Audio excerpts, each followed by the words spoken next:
Režiserije. Nešto ti malo, ali da mora da... Sad će ga startimo. Pavilja.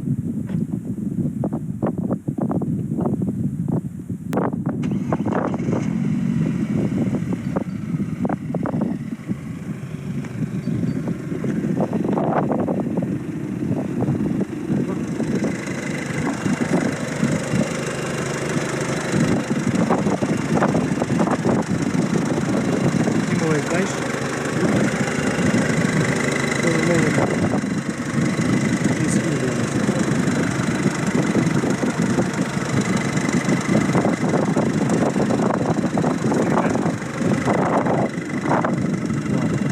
Pozdrav ljudi, da ovaj klip sam htio da snimim iz razloga kao 4-godišnji vlasnik ovog Audija 2.0 FSI sa 150 konjskih snaga. Sada možete da vidite kako motor zapravo radi, ima pravi 350.000 pređenih kilometara. Mane i prednosti ćemo navesti u narednom delu. Pozdrav društvo, danas posle dužeg vremena ja snimam novi video, isto jedan video ste već imali na kanalu mom kada je uzet Audi 2 nedelje. Ostavit ću link u opisu da vidite i da pogledate ko nije video, ko je prvi put na kanalu. Sada sam hteo isključivo 5 minuta nedug video da snimim kako posle 4 godine iskustva sa ovim vozilom zapravo koliko sam ja zadovoljan i neke nedostatke koje mogu da navedem vezano za ovaj motor. Što se tiče evo u globalu za ove 4 godine ja mogu da kažem da sam zadovoljan, uzeti sa 306.000 pređenih pravih kilometara. U mojem je vlasništvu znači 4 godine, sad će upravo ulazi u 5. godinu u mom vlasništvu. Znači ukupno pređenih 50.000, što neko bi rekao da to nije mnogo, 10.000 na godinu dana, u zavisnosti naravno u kojim uslovima se koristi ovaj auto. Auto se u principu koristio na duge relacije. O čemu sam hteo zapravo da pričam je i ova servisna knjižica koju uvek u svako vozilo koje ja posedujem vodim evidenciju šta se radi o vozilu, kada, na koju pređenu kilometražu, šta to treba da se radi i koje su, ajde da kažemo, neke mane za ove 4 godine što sam ja menjao na mom Audiju. Ono što je jako bitno, pošto ovaj auto ima veliku pređenu kilometražu, je da se menja redovno ulje. Menjao sam svako naredno ulje do godinu dana, odnosno do 8.000 pređenih kilometra ili 10.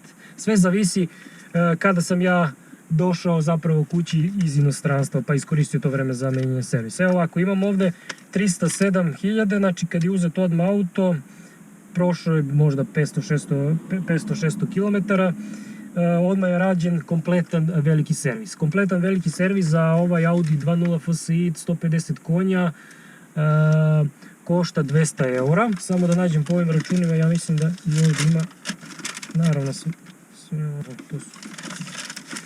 Što se tiče svećica, da, rado sam odmah svećice NGK najbolje, znači japanski one 5.600, znači ja mislim da je 1000 i nešto dinara, 1200 dinara po svećici, 4 cilindar puta 4, eto. Dobro, ovo je nešto. 307.000, znači odmah posle 500-600.000 km nakon uzetog vozila rađen ovo veliki servis, mali servis, to kod mene odmah se radi. Znači mali servis negde 70 evra, veliki servis 200 evra. 313.000, menjen opet ulje, znači na 313 negde oko 6-7.000 tako prilike pređenih, naredno odmah menjanje ulja. Onda imamo 313.800, posle tog malog servisa drugog rađen je i ulje u menjaču je menjeno i prednje kočnice su otišle, znači pločice ne diskovi, znači samo je menjeno.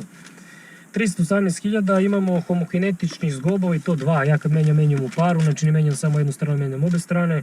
To je znači 6.400 dinara, znači evo to je znači otprilike 55 evra da kažemo kad prevedemo sad koji je kurs.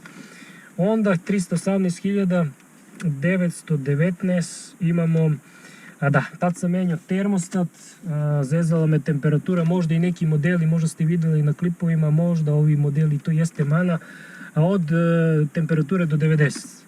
Znači, varira 70, 90, pada, to možda bude problem, imao sam nakon menjanja termostata i dalje taj problem, senzor je bio. Znači, senzor košta negde 1000 dinara, znači nevini 10 evra, samo je to potrebno zameniti i temperatura bit će znači konstantno 90. Zašto je to bitno? Zbog hlađenja motora, tako, možda pregreje motor i kaput. Motor da radi, naravno da se vidi kako to sve funkcioniše sa termostatom, kad otvara, kad zatvara. Onda naravno 331.000 menjanje ulje koje sam sipao u njemu je 10-240 s aditivima zbog pređenih kilometraža. Na 332.000 pređenih kilometara sam radio kompletan servis vezano za kvačilo, sač. Znači jedna kvalitetna mašina. Ne mogu da nađem račun o ovome, zato što mi se prosipala neka posuda i sve mi uništilo neke račune, ali ovi koji su ostali ovako ovim, naravno svako ko dođe, ko bi pogledao recimo auto za kupovinu može da vidi. Sve stoji, znači redovno sve menjeno, zato i auto me poslužio na dalek put. Naredno što je menjeno posle seta kvačila, diktuk poklopca, da. Ovo je jedna velika mana kod ovih benzinaca i ne samo, ja mislim, kod njih benzinaca, uglavnom u globalu kod benzinaca. Diktuk poklopca motora mora da se menja napred. Da je nosač motora zamenja napred i termodavač. Eto, tad kad sam video da zapravo nakon zamene termostata i dalje temperatura je varirala, bitno je bilo samo zameniti taj senzor od 950 dinara zapravo koliko i on košta. Sad konkretno vezano za vozilo, ja mogu da kažem u ovom stanju kojem je trenutno sa 350 pređenih kilometara pravih je u dobrom stanju. Ono što ima još za zamenu jeste dva zadnja amortizera, naravno, zbog pređenih kilometraže, već je procurilo, znači potrebno je zameniti. Imam to već, sam i uzeo gore u inostranstvu, Kamoka marka, gasni amortizeri, zadnji dva sam potrebno zameniti.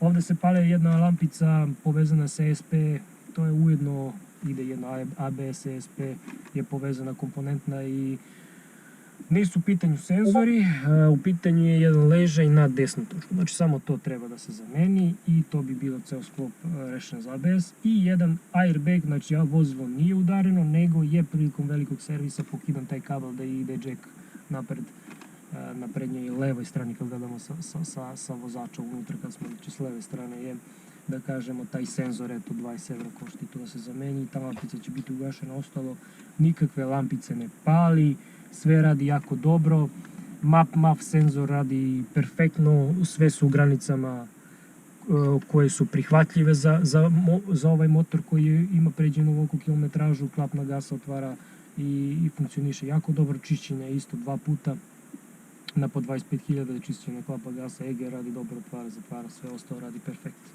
Znači 2.0 FSI, ne znam kakve ostali utiske imaju vezano za ovaj motor, ja mogu samo da kažem reči hvale i da naravno neko ko bi izabrao ovaj model svakako preporuke za kupovinu. Potrošnja negdje ide oko 7-7,5 zato što ima 5 brzine, ovaj Audi A4 Caravan. Mislim i čini mi se, nemojte me držati za reč, Audi A3 ima sa 6 brzine.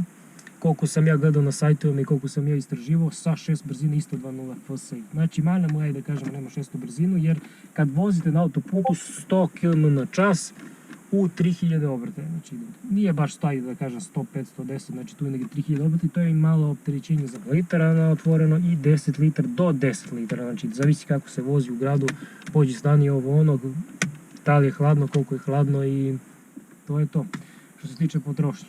Ostale komponente, znači mana kod ovog vozila je diktuk poklopca, termodavač za temperaturu, crkaviti senzori, termostat, trap je dobar, ne mora tako stalno da se menja, dobro je to uklopljeno. Kvačilo, to opet zavisi do vozača, kako vozite, ako ga šaltate jako brzo, menjate, ne gledate, palite gume, otići će jako brzo kvačilo. Ostale neke manje navabi, recimo ove dugmiće, možemo da snimimo, evo da vidite da to odlazi, to se briše i to je ok jer auto ima pređenih 350.000. Eto još jedan podatak kad kupujete vozilo, znači ovo kad vidite ovako ovo izbrisano, to znači da auto ima veliku pređenu kilometražu. Inače auto vuče dobro, ide dobro, ostale neke stvari koje bih naveo nemam i to bi bilo to za ovaj video. Uskoro ću izbaciti još jedan video vezano za neki drugi Audi, a o tome sačekat ćete malo određeni video.